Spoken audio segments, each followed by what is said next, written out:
भगवान मधुसूदन कहते हैं कि शरीर के मिलने और बिछुड़ने से दुख करना सुख और दुख में समान रूप से रहने वालों के लिए योग्य नहीं है।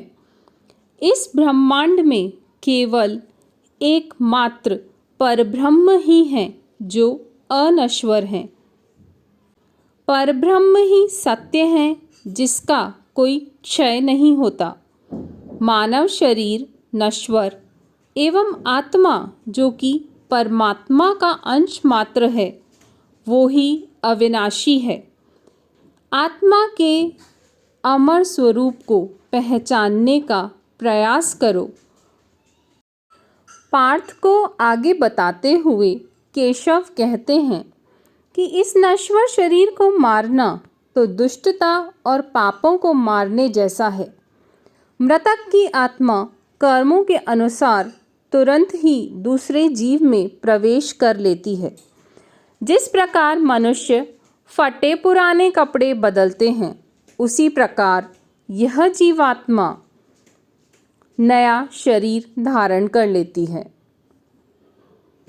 अर्जुन के माध्यम से भगवान श्री कृष्ण सभी को नश्वर शरीर एवं अजर अमर आत्मा के भेद एवं गूढ़ रहस्यों से अवगत करवा रहे हैं। महत्वपूर्ण बात जो भगवान श्री कृष्ण समझाना चाहते हैं वो यह है कि आत्मा शरीर के नष्ट हो जाने के बाद भी अक्षुण्ण रहती है और समष्टि चक्र के अनुसार दूसरे शरीर में प्रवेश कर जाती है। समझने की बात यह है कि आत्मा किसी भी अस्त्र शस्त्र से एवं पंचतत्व यथा अग्नि जल वायु इत्यादि से प्रभावित या नष्ट नहीं होती। भगवान कहते हैं कि आत्मा अचल अच्छेद्य अव्यक्त सर्वव्यापी सनातन और अविकारी होती है।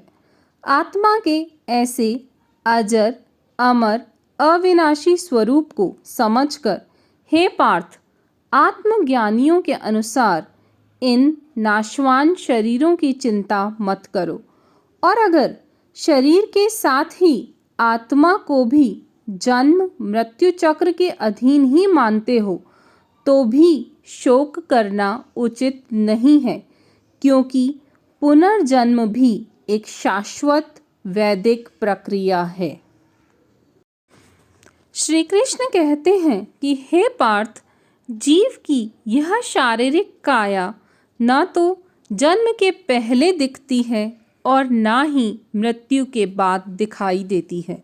यह एक सीमित अभिव्यक्ति ही है, शाश्वत नहीं। अलग अलग महापुरुष आत्मा के प्रति अलग अलग भाव रखते हैं। कोई इसके तत्व ज्ञान को आश्चर्य से सुनता है और कोई सुनकर भी इसे नहीं जान पाता।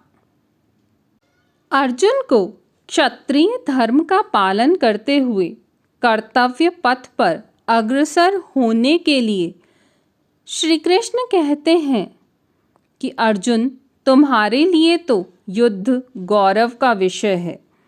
युद्ध से पलायन करने पर तुम्हारी यश और कीर्ति का पराभव होगा और तुम्हारे लिए स्वर्ग का मार्ग भी बंद हो जाएगा।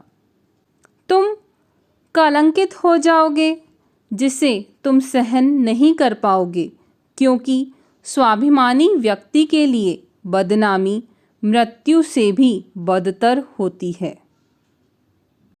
श्री कृष्ण आगे कहते हैं कि अर्जुन, युद्ध को त्यागने से तुम्हें सर्वश्रेष्ठ धनुर्धर मानने वाले सभी बड़े बड़े महारथी तुम्हें कायर और डरपोक कहेंगे।